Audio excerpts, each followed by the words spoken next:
remember you. I pray we have not caught you at an inopportune moment. We wanted to offer our thanks for your kind words in the forum.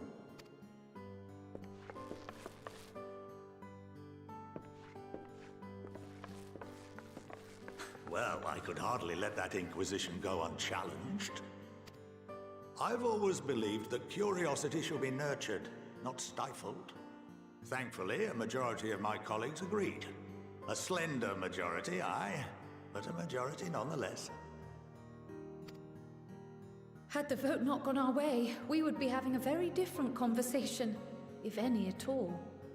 Though I'd like to think you would have not given up on our cause. I'm told you paid a visit to the annex afterwards. Yes, that's right. I was hoping to speak with the grandchildren of my dearly departed friends Galuf and Louisoix in a less dour setting. But it seems I just missed you.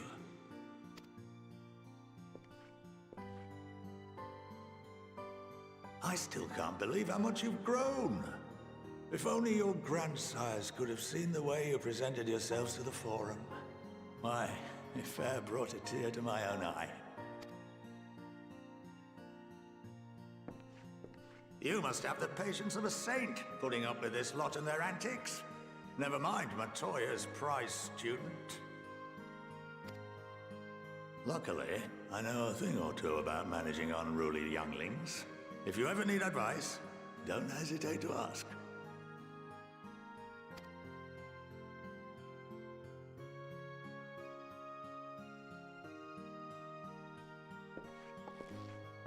If I may, there is a rather more pressing matter we wish to discuss.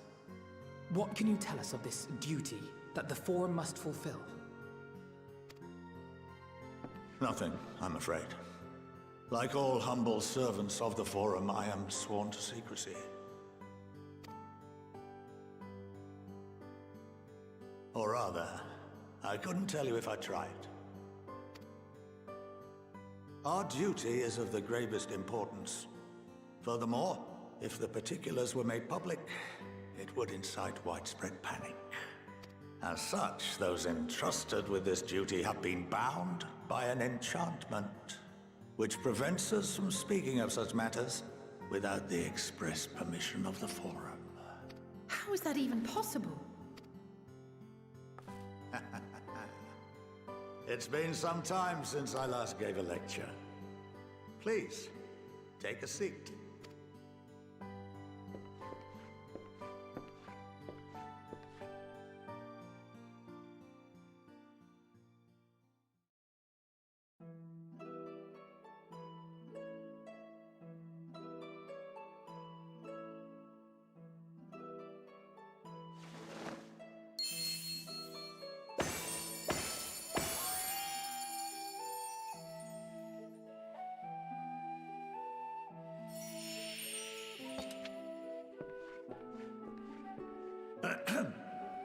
We shall begin by reviewing the fundamentals of etherology. The ether, which imbues us with life, can be categorized into three forms. Two are of the incorporeal sort, the soul and the memory. Can anyone tell me the third?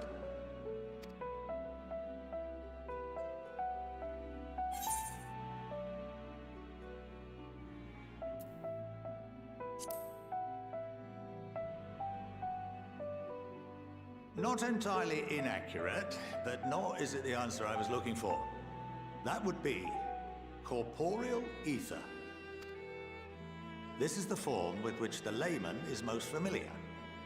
Consumed by even the simplest of daily activities, and replenished by the food and drink that sustain us, this form of ether is in constant flux. In contrast, the ether that comprises the soul is rarely subject to dramatic change. The same can be said for memory, as the two are intrinsically linked.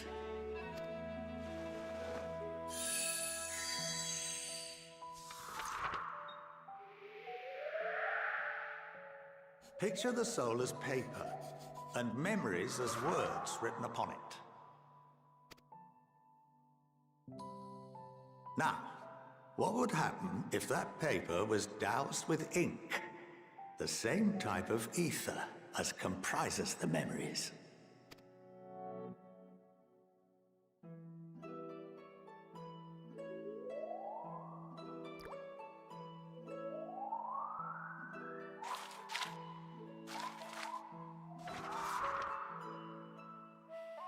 It would blot out everything that was written. Precisely. We would be unable to recall the memories, and any activities that depend upon them would be hindered as well. In fact, this exact phenomenon was observed on a vast scale not so long ago. And what might that have been?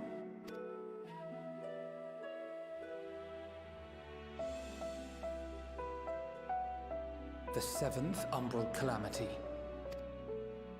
The people of Eorzea vividly recall Bahamut breaking free of the Lesser Moon and raining hellfire down upon the realm. But no one could seem to remember the events that followed immediately afterwards.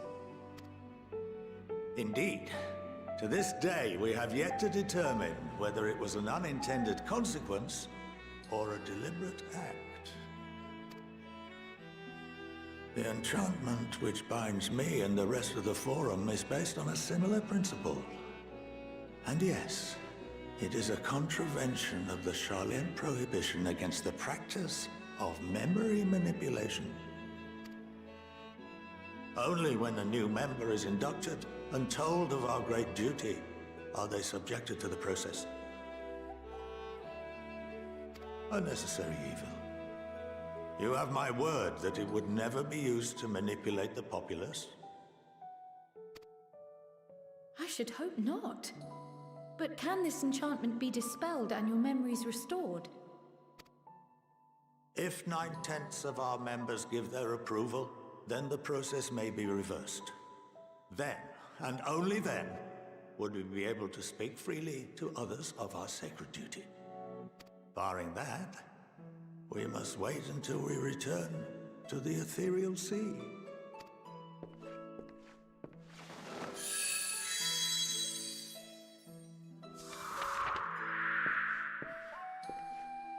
For there we will be purified, the blots upon our souls washed clean.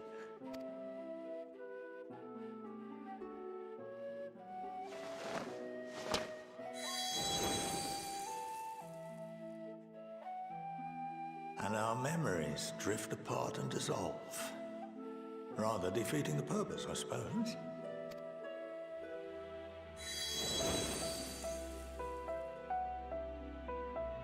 But there are those memories that are indelibly etched upon our souls, some believe.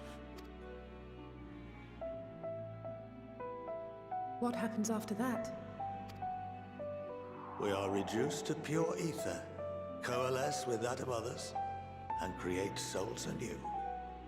Alternative schools of thought assert souls remain whole and return to the corporeal world, reborn into another form.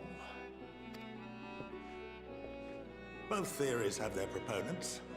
Personally, I consider each equally probable.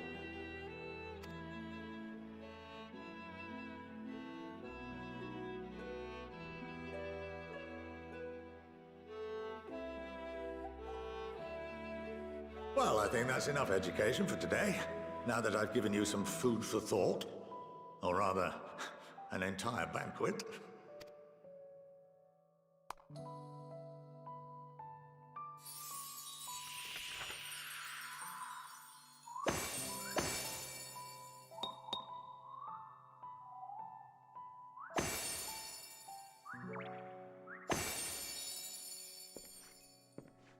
I would remind you that although I'm unable to assist you with certain matters, the resources at my disposal may still be of use to you.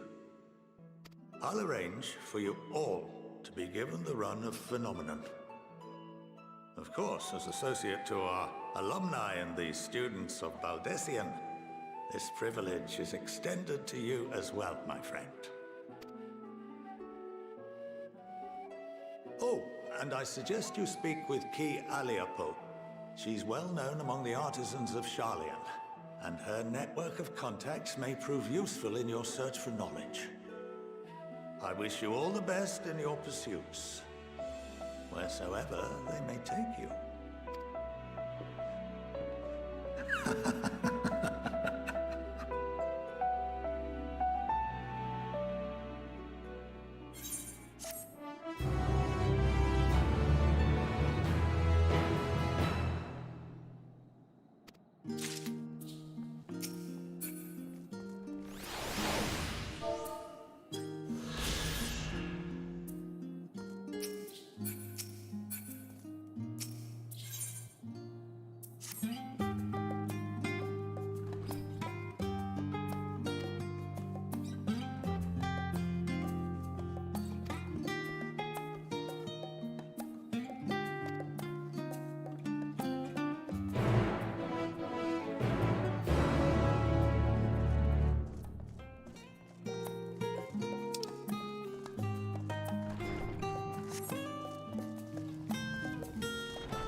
By the 12.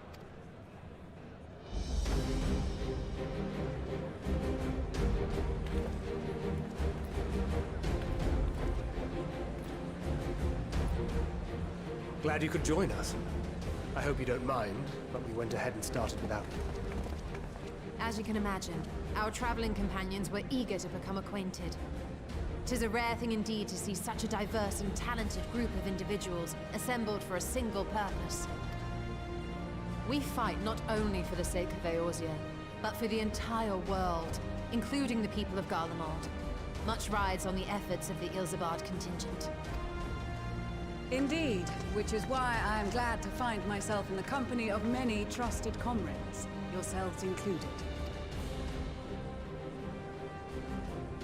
Lucia! I have come at the behest of Lord Emmerich, who has honored me with the role of Ishgard's representative. And for the good of all nations, not least my former homeland, I am determined to see this mission through to its end. We have a hard road ahead of us, but walk it we shall, together.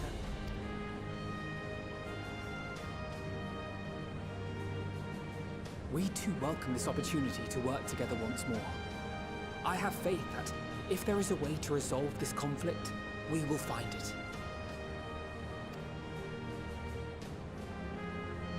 Allow me to introduce you to the rest of our company. Everyone! If I may have your attention.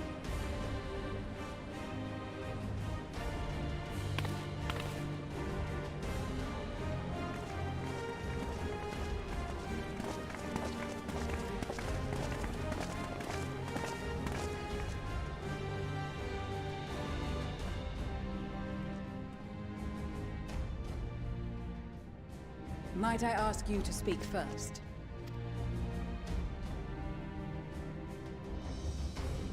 If I must, I am Arun Senna, spokesman for the Gridanian delegation. Here on behalf of my esteemed sister, the Elder Seedseer, we shall provide support and protection to those in need during our time in Garlemald. To that end, I am joined by healers selected by the Conjurers Guild, with the Order of the Twin Adder's Finest serving as our escort.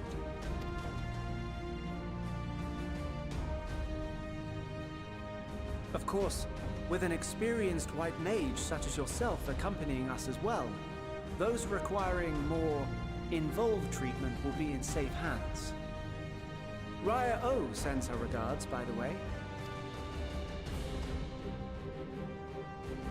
Suppose I'd better say my piece. Wait, I know you. The name's Sicard, in case you've forgotten.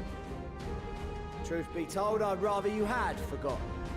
Any road, the Admiral asked Captain Hilfear to send his best, and for whatever reason, he picked me. Of course, if I'd refused, I'd be the laughing stock of the bloody executioners, and my reputation's taken enough of a keyhauling as it is. But more importantly, like any pirate worth his salt, I know when you're staring down a storm, you gotta trust in the commander of your ship.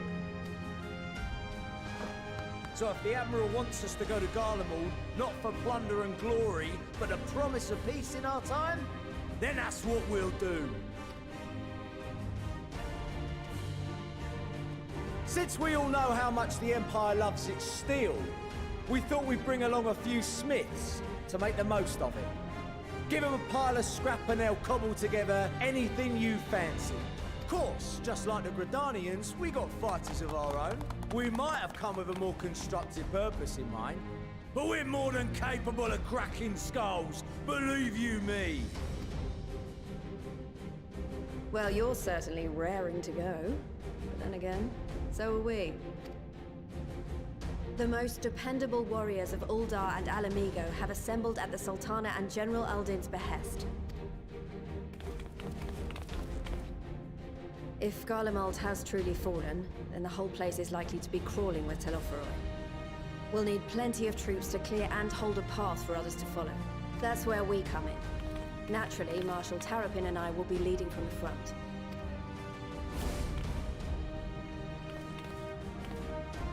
It's been some time since I last saw you in your element on the battlefield. From what I've heard, you've become pretty fearsome yourself. Master Matoya, the avatar of destruction.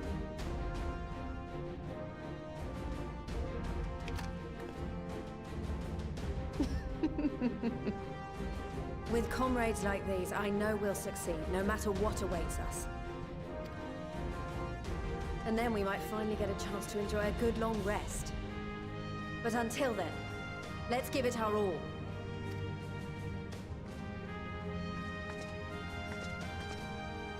As for Ishgard, we Temple Knights have come in force to uphold our nation's commitment to the peace and welfare of our allies. The bitter cold of Garlemald is a formidable enemy in of itself. Our experience fighting in ice and snow will prove invaluable in the days ahead. Accordingly, I have been designated commander of the Ilzabard contingent. I will do all in my power to provide you with the leadership and guidance you require. The four high houses, House Hylinart foremost among them, have arranged for a host of machinists to join us on our mission. Their knowledge of Imperial Magitech is sure to be a great boon. They will address any problems of a technical nature, together with the smiths of Limpsa Lomitsa. There is another awaiting introduction. Lord Emanolain! Ah, yes. Emanolain de Forton, at your service. Though, lest there be any misunderstanding, I should stress that I've not become a fearsome warrior while you were away. Rather, far from it, actually. My brother, in his infinite wisdom, decided this would be an excellent chance to make something of myself. Oh, and fight for world peace and all that. But, should the opportunity arise for a spot of ballroom dancing, I will be your twinkle-toed gentleman of light.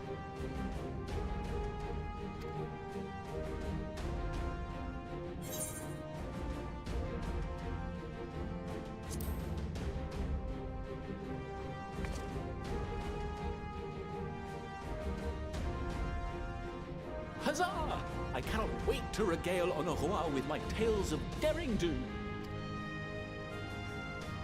I believe that concludes introductions for the Grand Company of Eorzea. Our allies from the Eastern Alliance were due to arrive some time ago, but it would appear they have been delayed. Would that be the shinobi of Doma? Actually, they've been tasked with relaying messages back and forth between the various Eastern nations. According to Lord Hien, however, an equally capable company of warriors has been sent in their stead. Out of my way, you preening fool!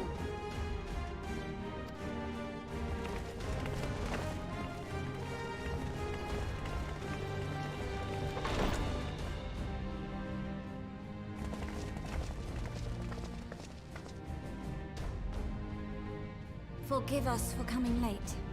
We are the delegates of the Eastern Alliance. Cyrena, and you've brought company. For battle and blood we come, as a step is sorely lacking in both. No towers befoul our lands, so we marched on those of Doma, only to find them beyond our reach. But now our thirst for slaughter will be slaked. No quarter to the enemy! Sadu Hatun, no. We go to make peace with the Iron Men, not war. Warriors of the Steppe, we've heard many tales of your bravery. We welcome you as allies. And these other ones you have brought are... Members of the Dalmascan resistance group, Lente's Tears.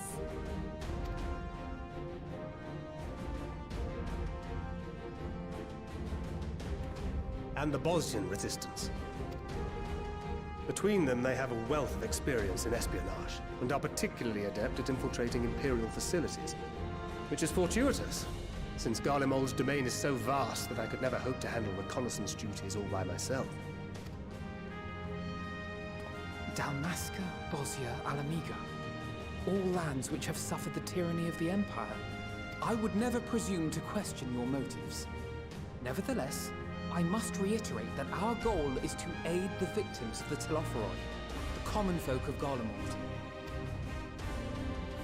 And they are victims, make no mistake. Though I understand that many may struggle to see them as such. You're more right than you know. For every one of us that answered the call, there were a dozen that refused. Not only in Alamigo, but everywhere we went. And who could blame them?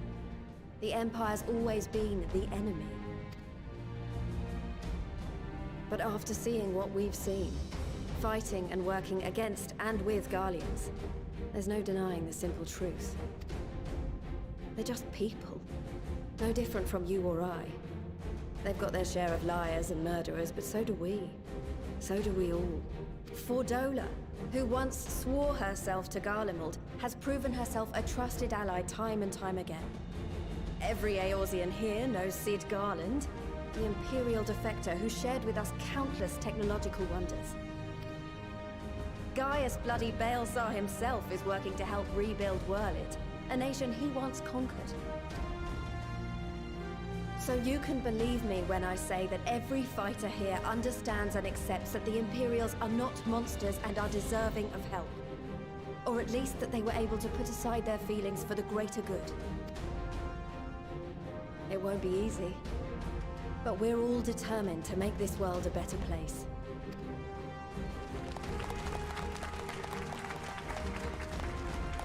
What lingering concerns I may have had were clearly unwarranted.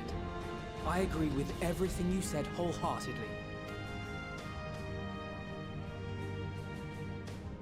Then we are in accord. Now, let us review our strategy. To reach the Garlean capital in northern Ilsabard, we must cross the central mountain range.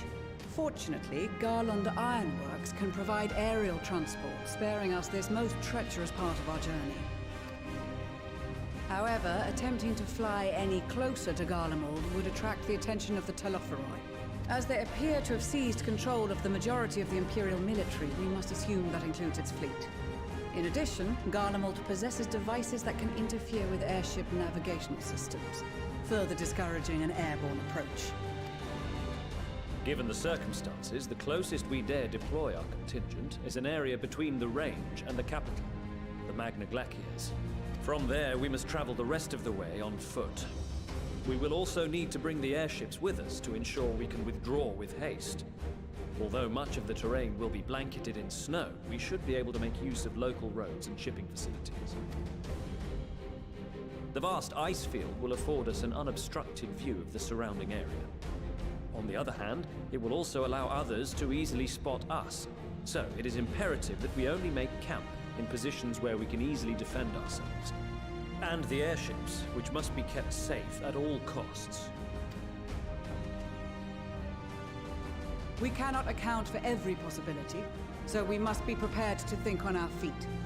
We will be tested. Sorely tested, I expect.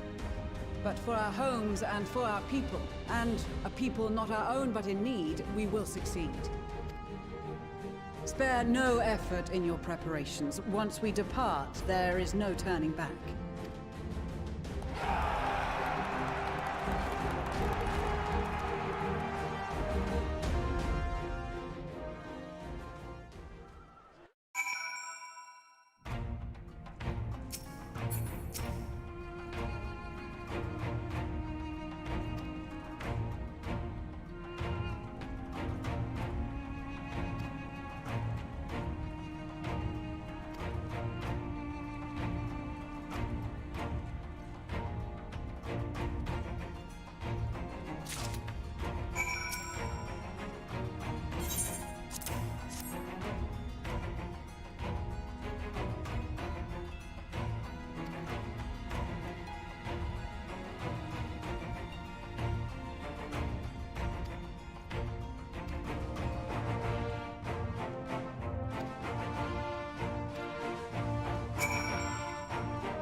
Ilsabard, divided in twain by a vast mountain range. Those who would traverse its jagged peaks face peril at every step. But why go by foot when one can simply fly?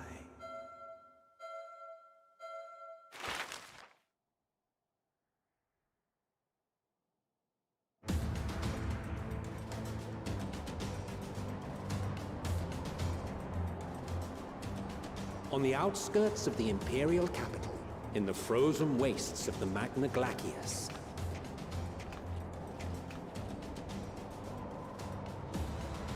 the winds howl in icy protest, as if to warn against further trespass.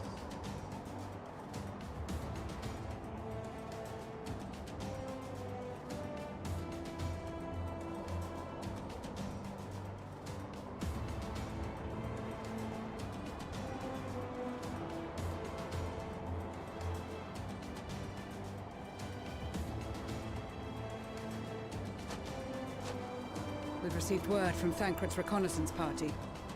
They've sighted a detachment of heavily armed Imperials. Survivors of the Civil War, perhaps? Perhaps, but there is more to it than that. Maxima reports that they're led by Vergilia, legatus of the 3rd Legion, which comprises the bulk of their number. However, they are also joined by several members of the 1st. From what I recall, the 3rd Legion fought for Nerva in the War of Succession following Varus's death. The 1st, on the other hand, were under the direct command of the Emperor and rejected Nerva's claim to the throne. These legions were enemies. Indeed. In fact, our sources claim that it was a conflict between them that sparked the Civil War. Yet now, these former foes cooperate to defend a ruined Garlemald from invasion. Then it is all but certain they have been tempered. So, what's the plan? If me and my crew is out reaving, we charge straight in, no messing about. But that ain't what we're here for. Quite right. Soldiers or no, they are people of Garlemald, the very ones we have come to aid. Direct confrontation is unavoidable. Nevertheless, we must make every effort to limit casualties on both sides. Rather than kill them, I would remove them from the field. How so? Savage beatings, disarmament, and imprisonment? Not impossible, but easier said than done in the heat of battle. Having observed the opposition, I imagine Thancred had something to suggest? He did. He and the other scouts have already infiltrated a supply depot some distance beyond the Imperial detachment's current position. Stored within is a stockpile of Magitech armaments, and once we give the signal, Thancred's team will destroy them all. In so doing, we will deprive frontline troops of materiel, and likely force the detachment to send men to investigate. Divide and conquer. Not a bad idea. Once the scouts have finished their preparations, we will split into 2 groups. The first will form the vanguard, while the other brings up the rear with our supplies.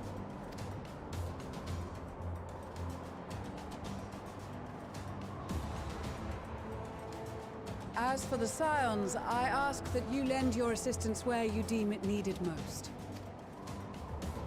I would prefer, however, that you accompany the rearguard and be prepared to join the van at a moment's notice. Kept in reserve as our trump card, so to speak.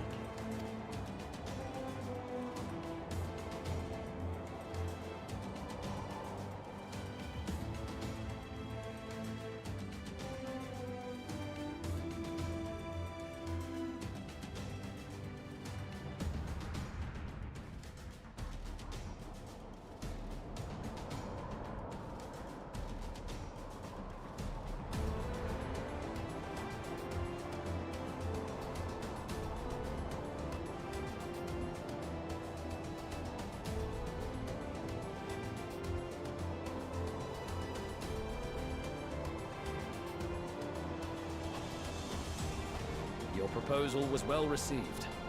More specifically, they asked that we destroy the Imperial's toys in as spectacular a fashion as possible. Istola always did have a flair for the dramatic.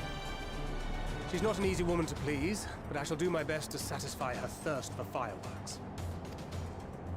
All right, once more for my peace of mind. Our first objective will be to rig the enemy's magitech with explosives. After we've withdrawn to a safe distance, we'll detonate them remotely. Our second will be to issue a deactivation command to the automated units via the control terminal. If our calculations are correct, this signal should reach those deployed on the front line, giving our friends a much-needed upper hand. A blizzard will help us stay hidden, so let's aim to get in and out before it passes. Trust in the plan, and we should all live to see tomorrow. In the meantime, I will relay messages back and forth as the situation unfolds. You'll forgive me if I ask again, but are you certain you wish to play the lone wolf? Wouldn't have it any other way. Call it foolish and reckless if you like, but I'll get the job done. I always do. Very well. I wish you the best of luck.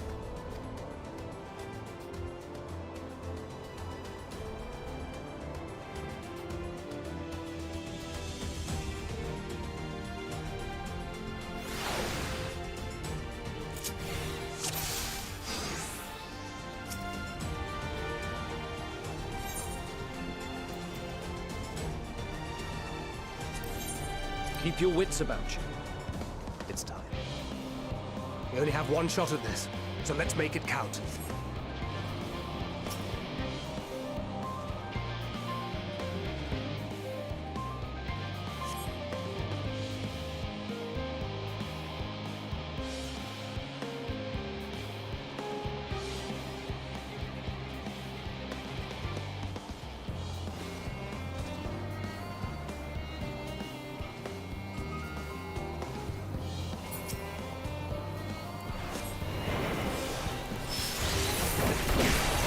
Seven hells.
Damn, spotted.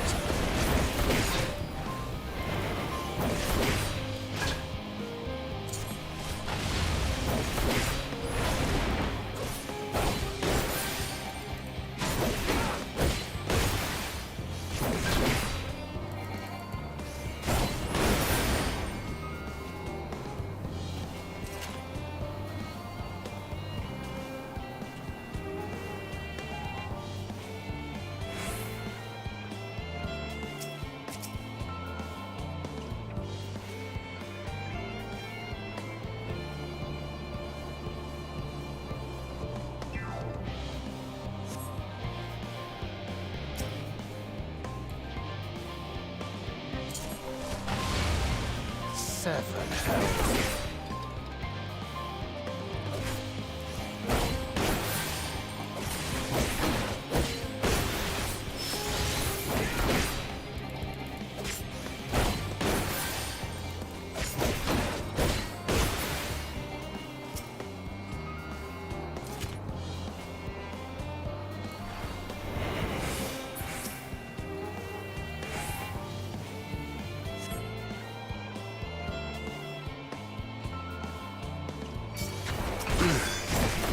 losing my touch.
This is Thancred. The explosives are in place. Very good. All is proceeding as planned. Head to the control terminal. It should be to the northwest. Understood. Have the others wait at the rendezvous point.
Must be losing my touch.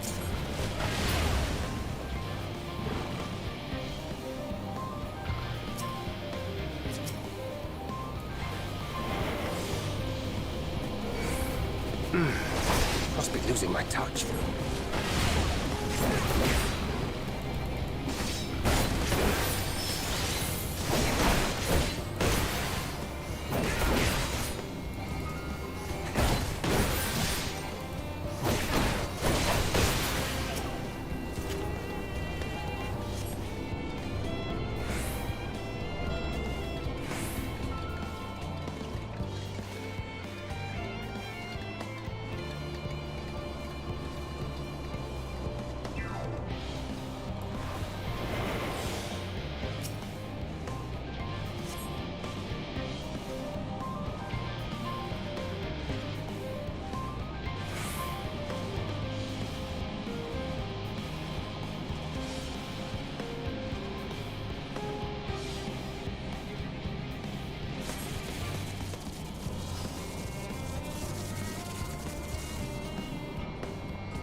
You are returned, and None the worse for wear, to my considerable relief.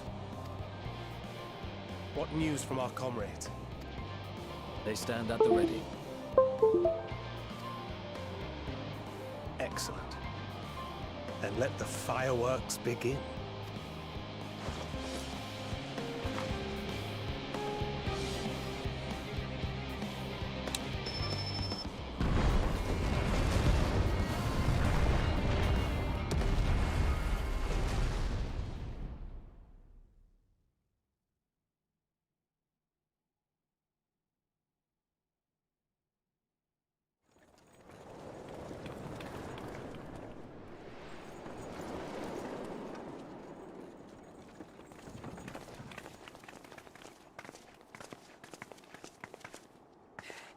The blizzard's beginning to clear.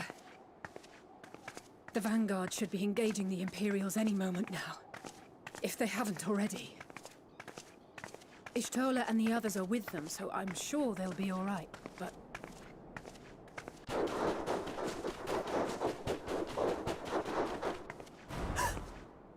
Wait! Something's coming!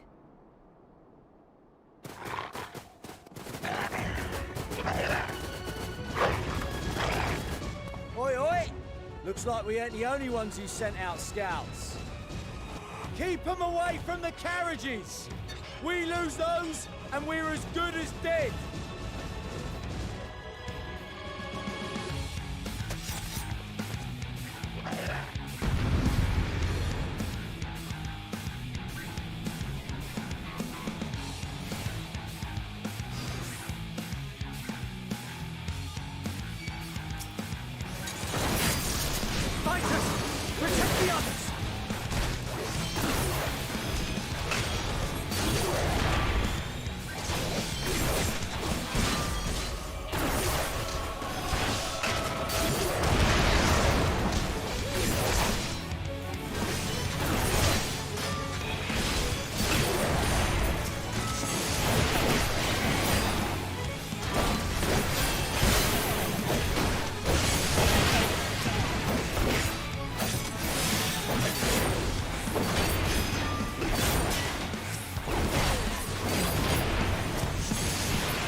Brief respite, but stay alert. Keep the carriages safe.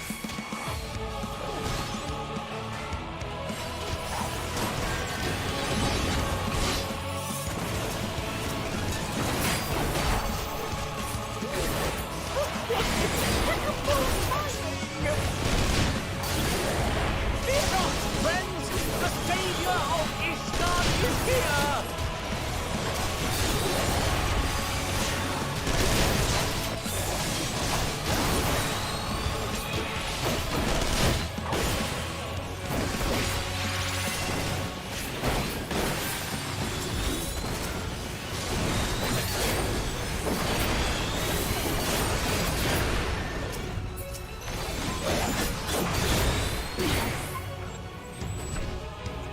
A fine display, but the other carriages are still in danger. Go on ahead. We'll hold the line.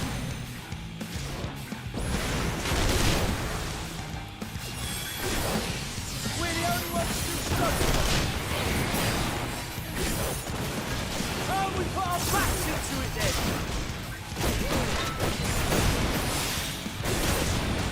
I've been itchy over this.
We're fine!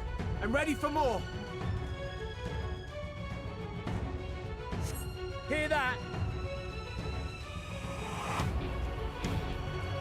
Get to the front and turn the tide!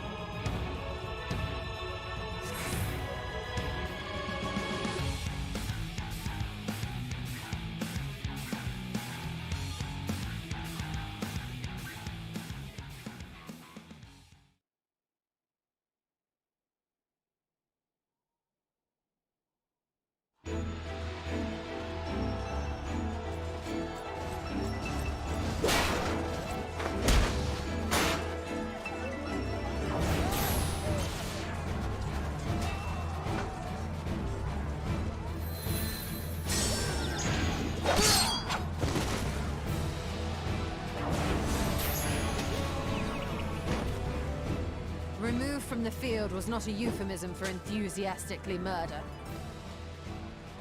It's nothing that won't heal. In time. The trouble is, their tempering has made them utterly fearless. Subduing them would be easier if they had the capacity to submit in the first place. Well, this is the path our young charges would have us walk, and that we all agreed to follow. You knew it would be hard, yet still you pledged your lance, did you not?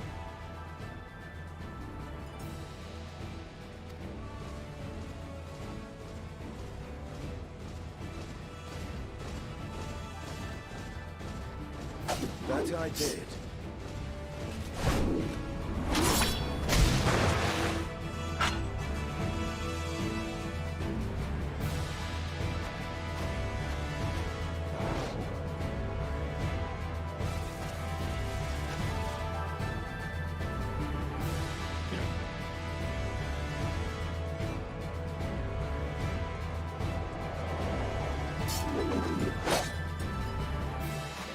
That's Vigilia! Damn it. I need to help the others take her down.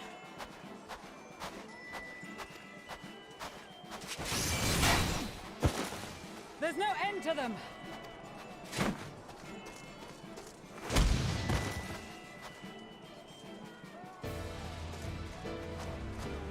I was wondering when you'd turn up.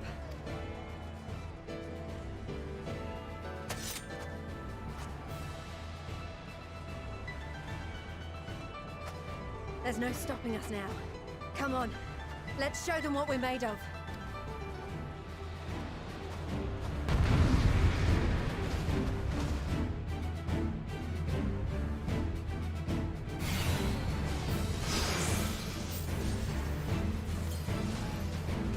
We have them now! Forward!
cover!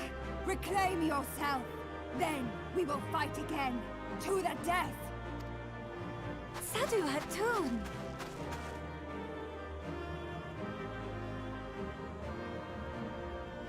That was the last of them. The day is ours, thanks to your timely arrival. What of the supply caravan?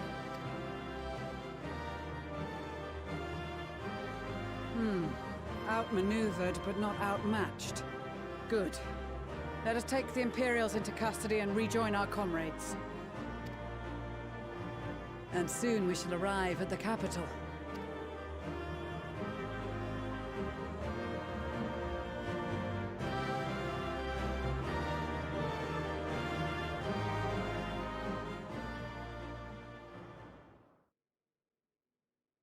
So cold and unforgiving.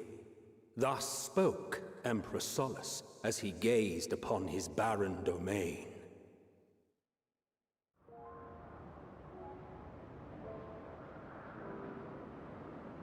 "800 years it had been since the Garleans first set foot here. Bested by the Kavosi after centuries of war and driven from fertile southern pastures into the blasted northern wastes.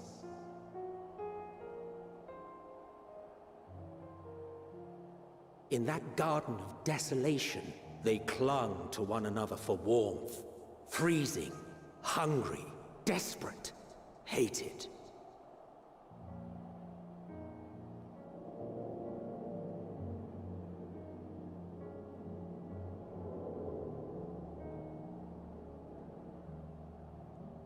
The chosen forsaken.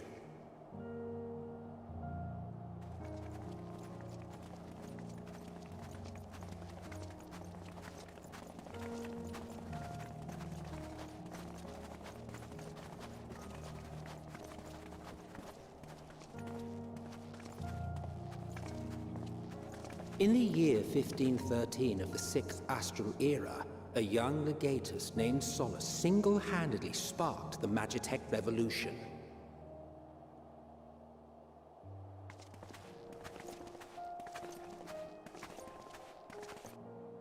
How did he conceive the machina that feed on ceruleum?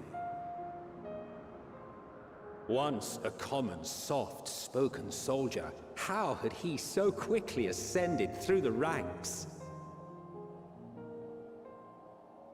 Like so many others, those who knew the truth are gone.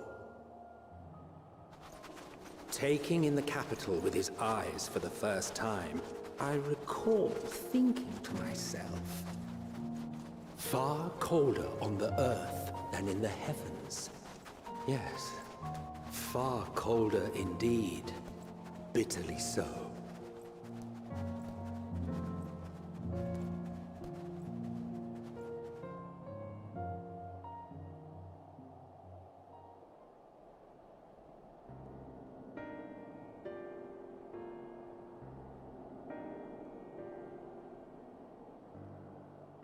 Not so much as a whisper.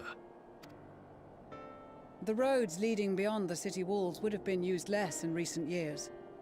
Nevertheless, this was one of the most important gateways into the capital. A buzz day and night with activity, aye. Merchants passing through the checkpoint, many of them stopping at the local hostelries. Surely they cannot all have been tempered. We can consider the question after we have made camp. If we spend any longer outside, we may well freeze to death where we stand. The tempered Imperials, too.